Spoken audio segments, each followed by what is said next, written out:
السلام عليكم ورحمة الله وبركاته. أهلا بكم معايا في فيديو جديد من وي. فيديو النهاردة إن شاء الله هشرح فيه معاكم طريقة عمل فكرة جديدة لشال مثلث سهل جدا وبسيط لكن جميل في نفس الوقت، وأتمنى يا رب إن هو ينول أعجابكم. لا تنسوا إذا عجبكم الفيديو تدعموني بلايك وشير وسبسكرايب. الشال معانا النهاردة هيكون بغرزة الصدفة، بس بغرزة العمود باتنين لفة. هشتغل معاكم بخيط صوف، يعني هو مش متوسط السمك، أتخن شوية أو أسمك شوية من متوسط السمك، مع إبرة رقم 4 ملم. هنقول بسم الله الرحمن الرحيم. في البداية ببتدي أكون دائرة سحرية، بسيب مسافة من الخيط وابتدي على 2 من الأصابع ألف الخيط على إيديا بالشكل ده، والف الخيط للخلف وارجع تاني للأمام. مش بجيب الخيط جنب بعض، لا بجيبه عكس بعضه بشكل حرف الإكس وارجع تاني للخلف. هلف إيدي الناحية التانية، بيكون عندي فيه حلقتين، بدخل تحت الحلقة الأولى وبسحب الحلقة التانية من تحت الأولى بالشكل ده. ألف إيدي وأخرج الخيط من على إيديا واحدة واحدة، وأتأكد إن طرفين الخيط داخلين داخل الدائرة السحرية. طرف خيط البداية بحافظ عليه لأنه هيقفل الدائرة السحرية في النهاية، أما طرف الخيط المتصل بالشلة ببتدي أرفعه على إيدي عشان أعرف أشتغل. قبل ما أشتغل في الدائرة السحرية لازم أقفلها إزاي؟ هلف الخيط على الإبرة وأخرج من الحلقة الموجودة عندي على الإبرة بغرزة سلسلة. السلسلة دي بتقوم معانا بدورين. الدور الأول هي قفلت لي خلاص الدائرة السحرية، الدور التاني بتكون جزء من ارتفاع الغرزة الأولى. وغرزتنا عامة في الشال كله بتكون بغرزة العمود باتنين لفة. في بعض الأماكن هنشتغل عمود بأربعة لفة، وفي يعني أغلبية الشال أو معظم الشال بنشتغل بالعمود باتنين لفة. ارتفاعنا لغرزة العمود باتنين لفة بيكون 4 سلسلة. هعتبر نفسي اشتغلت واحدة منهم، أكمل عليها كمان 3. بقى كده 2 3 4. داخل الدائرة السحرية لو حاسة ان هي واسعة شوية شدي خيط البداية، هتضايقي ايه مركز او سنتر الدائرة. داخل الدائرة بكمل كمان، بعتبر دوت عمود باتنين لفة، هشتغل كمان جنب منه 2 عمود باتنين لفة. ازاي بشتغل العمود باتنين لفة؟ بيكون عندي على الإبرة حلقة، بلف بقى كم مرة على الإبرة جاية من اسم العمود نفسه. 1 2 2 لفة، يعني تلف الخيط على الإبرة مرتين. هصبح معايا على الإبرة 1 2 3. 3 حلقات. بدخل فراغي، هسحب الخيط وهخرج معايا كده على الإبرة 4 حلقات. بلف الخيط واخرج من حلقتين اتبقوا 3، هلف الخيط واخرج من حلقتين اتبقوا 2، بلف الخيط واخرج منهم. بقى كده عمود 2 3.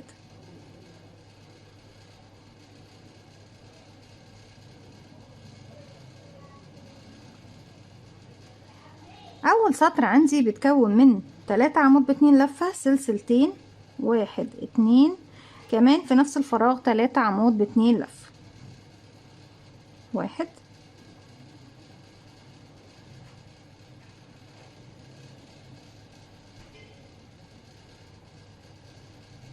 2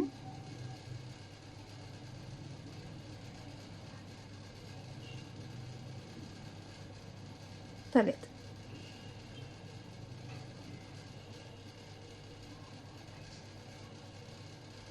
كده بكون اشتغلت السطر الاول كله.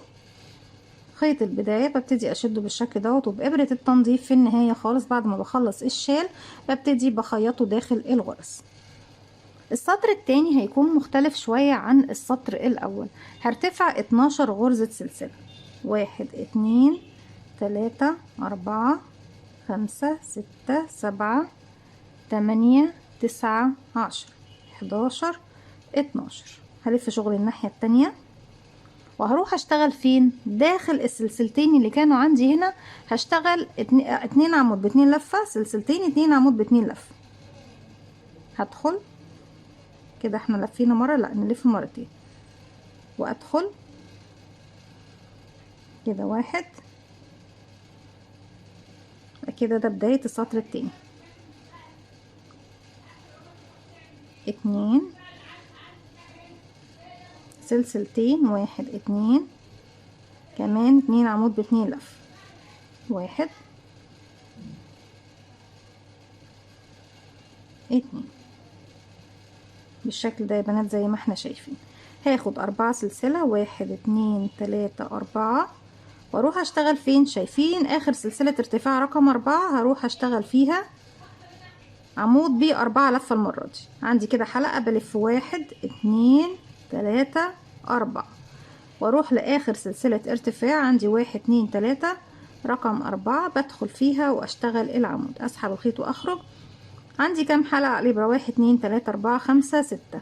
بلف الخيط واخرج من 2 هلف الخيط واخرج من 2، هلف الخيط واخرج من 2، هلف الخيط واخرج من 2، هلف الخيط واخرج من 2.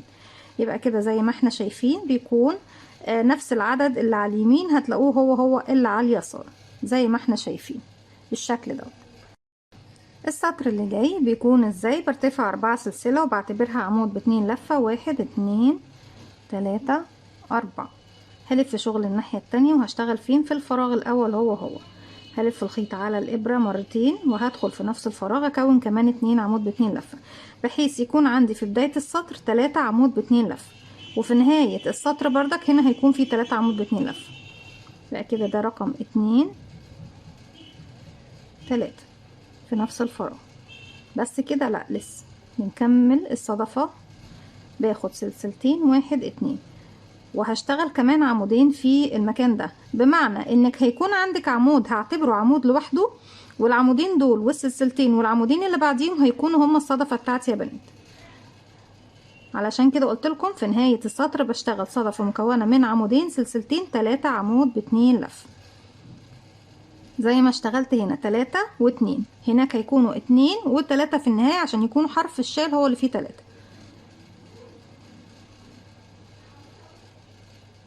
يبقى كده اشتغلت عمود لوحده، عمودين، سلسلتين، عمودين، بس طبعا ال3 عمود الاولانيين بيكونوا مع بعض. 4 سلسلة مسافة، 1 2 3 4. وهنروح نشتغل فين يا بنات؟ الاربع سلاسل، بسيب تحتها الاربع سلاسل، هلف الخيط مرتين وهروح بقى هنا هسيب كمان الاربع سلاسل والعمودين دول واسيب العمودين دول، وبشتغل فوق السلسلتين اللي في المنتصف. 2 عمود ب2 لفة، 2 سلسلة، 2 عمود ب2 لفة.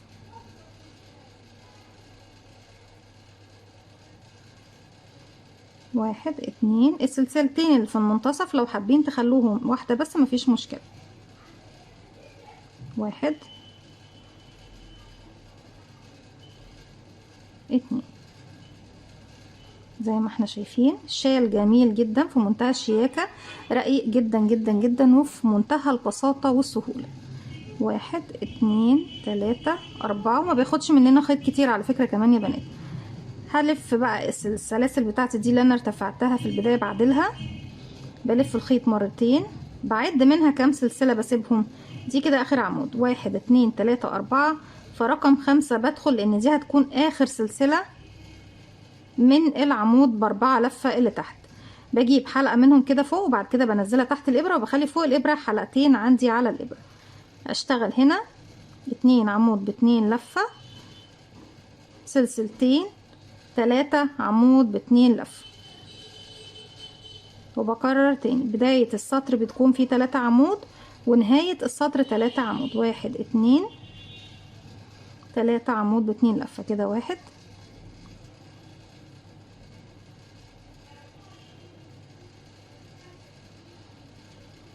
2 3. برجع تاني برتفع 12 سلسلة، بس طبعا بوريكم شكل الوحدة بتاعنا بيبتدي يبان. وعلى فكرة الشال دوت من اول سطوره بيبان الشكل بتاعه قد ايه جميل.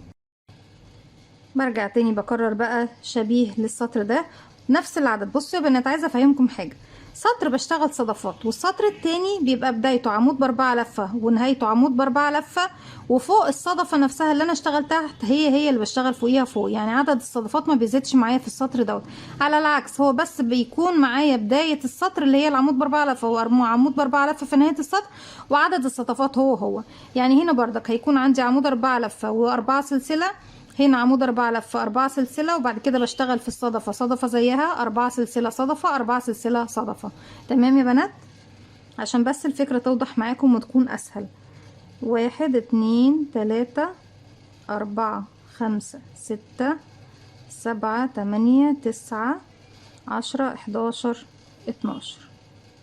هلف شغل الناحية التانية، هروح هشتغل فين بقى يا بنات؟ صدفة داخل السلسلتين. انا بشتغل بس فوق اول عمود منهم اللي هو رقم الاول من التلاتة، لان زي ما قلت لكم هو العمود دوت بيكون مستقل لوحده بعيد عن الصدفة، صحيح بشتغلوا معاها لكن هو مستقل.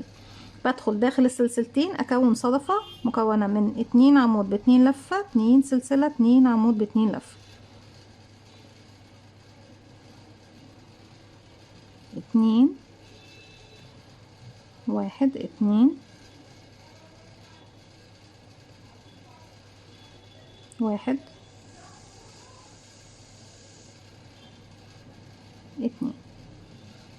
خلصنا الصدفة الأولى اشتغلنا فوقيها، باخد 4 سلسلة مسافة، 1 2 3 4، وبروح للصدفة السلسلتين عمودين سلسلتين عمودين، باخد فوق السلسلتين زيهم بالظبط عمودين سلسلتين عمودين، 1 2 1 2، كمان مرة في نفس الفراغ، 1 2، 4 سلسلة. فكرة الشال مفرغة يا بنات، مش من الشيلان اللي هي بتكون تقيلة، سكارف شيك جدا لكن خفيف لان فيه فراغات كتير. 2 1 2 سلسلة،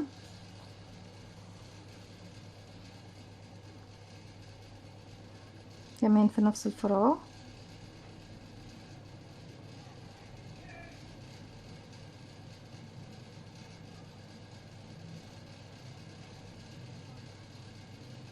2 سلسلة، 4 سلسلة، 1 2 3 4، 1 2 3 4 لفات على الإبرة، وبروح لآخر سلسلة ارتفاع رقم 4 وأشغل عمود ب4 لف، 1 2 3 4، 5 مرات بلف الخيط واخرج من حلقتي زي ما احنا شايفين.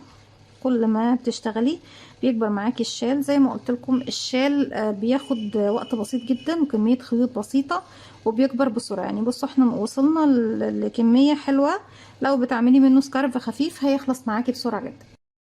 هرجع تاني اكرر، فاكرين السطر ده؟ انا برجع بقى اكرر السطور، مرة سطر صدفات، مرة سطر ايه عمود ب2 لفة صدفات، مرة سطر صدفات، مرة عمود ب2 لفة صدفات، وهكذا. يعني برتفع 4 سلسلة وبعتبرهم عمود ب2 لفة اول، 1 2 3 4، والف شغل الناحية التانية داخل نفس الفراغ، بكمل كمان 2 عمود ب2 لفة، 2 سلسلة، 2 عمود ب2 لفة.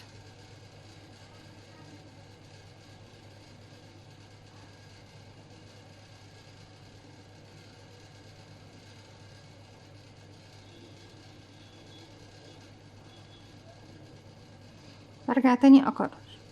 في بدايتنا بيكون 3 عمود، واحد منهم بيكون مستقل يا بنات، بنشتغله في نفس الفراغ لكن هو مستقل، واخر بردك السطر بشتغل 3 عمود ب2 لفة بعد طبعا ايه الصدفة بتاعتي. بكمل الصدفة اللي هي مكونة من عمودين سلسلتين عمودين في نفس الفراغ،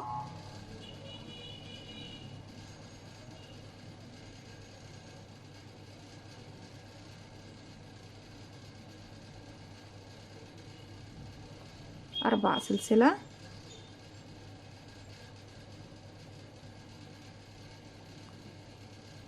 داخل الصدفة بشتغل صدفة عمودين سلسلتين عمودين ب4 لفة،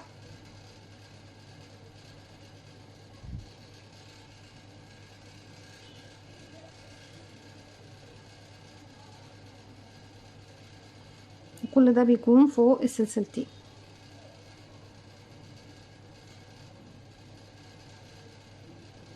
4 سلسلة،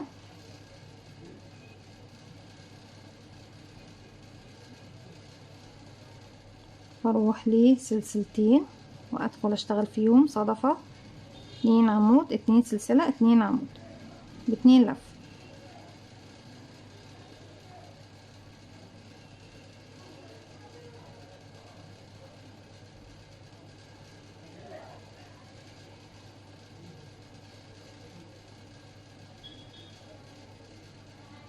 4 سلسلة.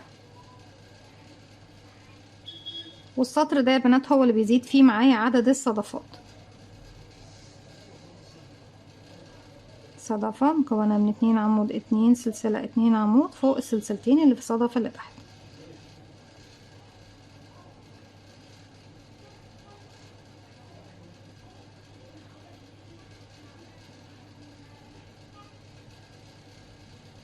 4 سلسلة.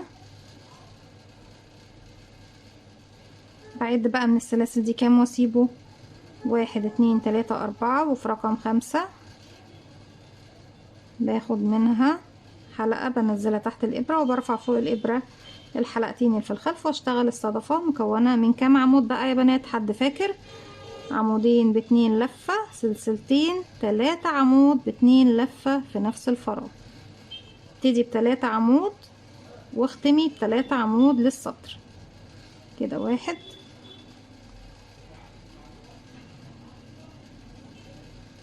2